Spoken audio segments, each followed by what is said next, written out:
Ada banyak misteri yang membuat terpesona, bingung dan bertanya-tanya umat manusia sepanjang sejarah. Tapi mungkin salah satu yang terbesar berpusat pada sebuah objek, dijelaskan dalam Taurat, Alkitab dan Al-Quran, yang telah dicari selama bertahun-tahun dan masih belum ditemukan. Tabut Perjanjian yang misterius. Meskipun tabut kuno ini disimpan selama bertahun-tahun di kuil Sulaiman di Yerusalem, lokasi tepatnya tidak diketahui sampai hari ini, dan sedang dicari oleh banyak peneliti. Namun bukan hanya lokasi fisik benda ini, tetapi juga apa yang tersembunyi di dalamnya adalah masalah keingintahuan yang besar. Jadi apa yang membuat tabut ini begitu penting? Dan apa yang tersembunyi di dalamnya? Apakah tabut perjanjian benar-benar ajaib? Kisah misterius ini didasarkan pada Taurat. Menurut kepercayaan, Nabi Musa dan orang-orang Yahudi keluar dari Mesir, berkemah di kaki Gunung Sinai. Tuhan memerintahkan Musa untuk membangun peti, dilapisi emas dan dihiasi dengan sosok dua malaikat. Musa memenuhi perintah ilahi ini dan membangun tabut suci. Tabut ini bagi orang Yahudi bukan hanya objek, tapi simbol paling suci.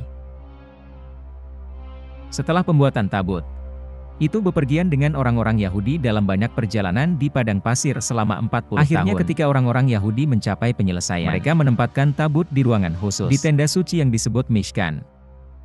Nanti ketika orang-orang Yahudi, dipimpin oleh Yosua tiba di tanah yang dijanjikan Tuhan kepada mereka, mereka memberi isyarat kedatangan mereka dengan mengambil tabut di depan mereka. Ketika tabut mencapai sisi sungai Yordan, air yang seharusnya menghentikan penyeberangan sungai secara ajaib mengering dan para pendeta yang membawa tabut tidak menyeberang, tapi hanya menunggu.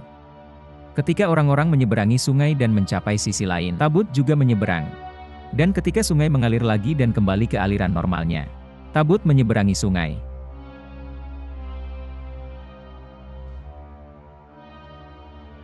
Tabut perjanjian pernah diserahkan kepada orang Filistin, yang telah dikalahkan oleh orang-orang Yahudi dalam pertempuran. Namun setelah orang Filistin mengambilnya, serangkaian masalah menimpa mereka dan mereka harus mengirimkannya kembali. Kepulangan ini terjadi sebelum pertempuran anak-anak Israel melawan tentara Goliat yang dipimpin oleh Talut. Acara ini dianggap sebagai dukungan ilahi dari kepemimpinan Talut. Dan kembalinya tabut diakui sebagai salah satu titik balik dalam nasib orang Israel. Pada waktunya tabut perjanjian ditempatkan oleh Nabi Salomo di bait suci besar di Yerusalem, juga dikenal sebagai kuil Sulaiman. Namun pada tahun 587 SM, Yerusalem diserbu oleh tentara Babilonia. Kuil Sulaiman dihancurkan dan orang-orang Yahudi dikirim ke pengasingan. Nasib tabut perjanjian tetap menjadi rahasia kelam.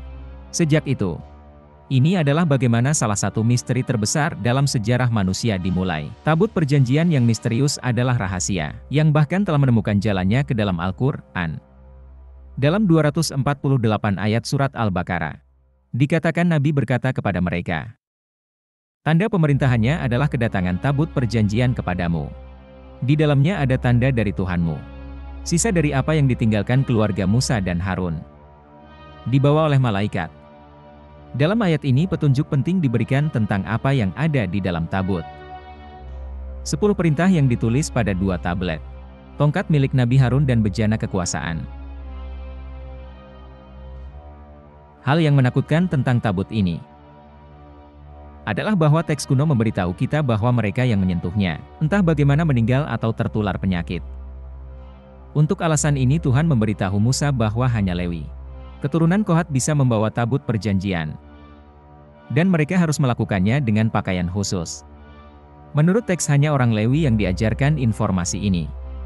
Dan sisanya mengetahui bahwa menyentuh tabut menyebabkan penyakit fatal, atau kematian. Pada titik ini debat yang mengejutkan dan ilmiah muncul. Adalah tabut perjanjian salah satu benda ajaib dalam sejarah? Benar-benar ajaib. Bersiaplah karena tabut perjanjian mungkin tidak memiliki kekuatan religius, pengaruh spiritual atau metafisik. Kesampingkan semua itu. Tapi ada yang menarik. Emas adalah salah satu konduktor listrik terbaik. Dan tabut perjanjian terbuat dari emas. Sebagai tambahan, Taurat memerintahkan agar senjata akasia dibuat untuk membawa tabut. Dan itu menjelaskan secara rinci bagaimana para pembawa harus berpakaian. Namun kayu bukanlah bahan konduktif. Ini berarti di bawah matahari, di gurun panas, busur seperti itu akan dikenakan muatan listrik. Ini adalah hukum alam apalagi. Karena dada dibawa oleh lengan yang terbuat dari kayu akasia.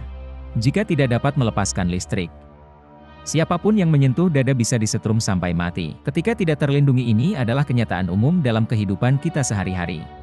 Singkatnya, tabut perjanjian pasti dirancang oleh seseorang yang secara sadar menyadari bahwa itu akan diisi dengan listrik.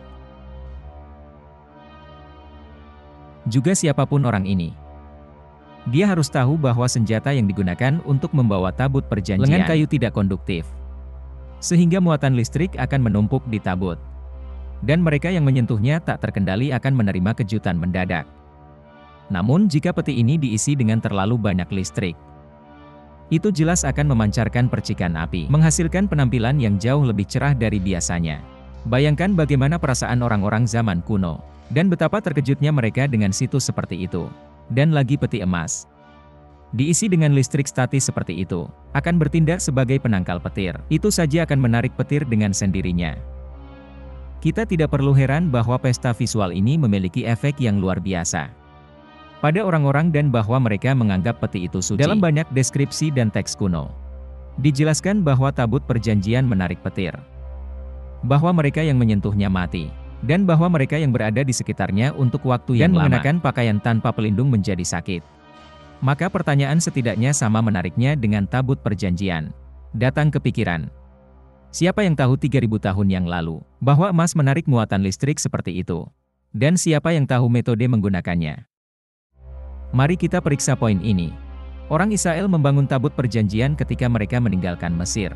Orang Mesir, sebuah peradaban yang telah ada di Mesir selama bertahun-tahun, dan dianggap emas suci, mungkin telah menemukan kekuatan mengalir emas, dan menggunakan pengetahuan ini dalam ritual keagamaan mereka.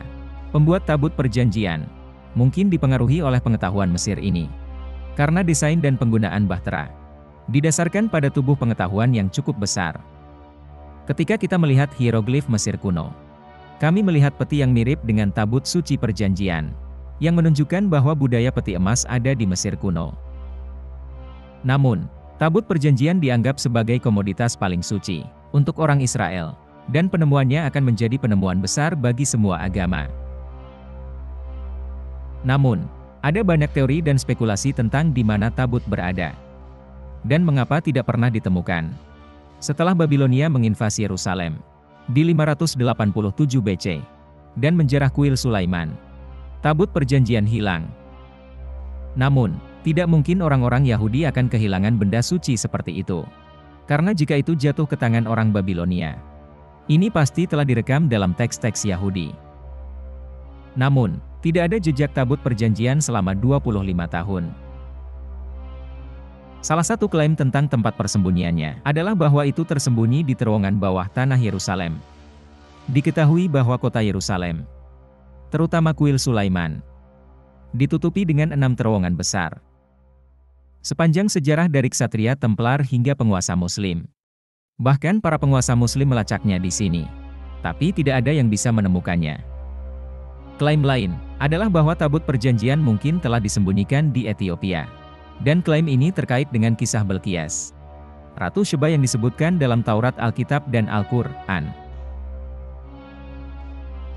Menurut teks kuno, Belquis adalah Ratu Ethiopia yang berselingkuh dengan Nabi Sulaiman.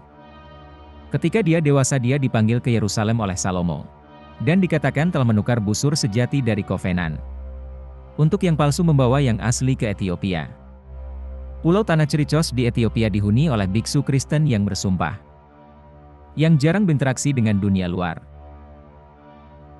Di pulau ini sejumlah kecil biksu, setelah mereka mengambil sumpah mereka, jangan pernah meninggalkan batas-batas gereja dan menjalani kehidupan tradisional. Diduga bahwa di pulau ini, tabut perjanjian disembunyikan untuk waktu yang lama, dan kemudian diam-diam dilestarikan di gereja lain.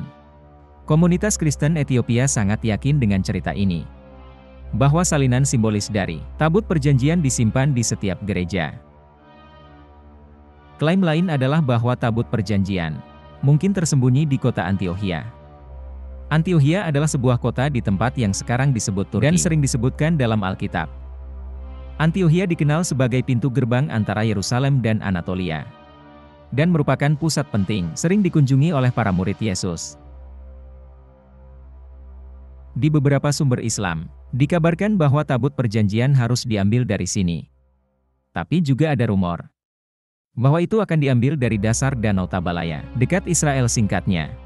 Kami tidak memiliki informasi yang jelas, dan jika kita melakukannya, tabut pasti sudah ditemukan. Jika ditemukan sulit untuk mengatakan dengan pasti, apakah apa yang akan keluar darinya akan mengejutkan umat manusia.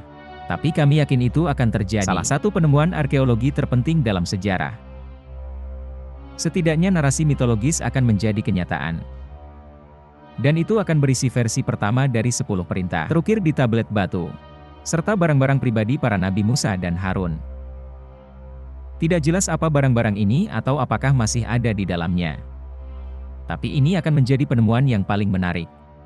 Siapa tahu mungkin tabut perjanjian ada di bawah kaki kita. Jangan lupa like dan subscribe untuk konten menarik lainnya.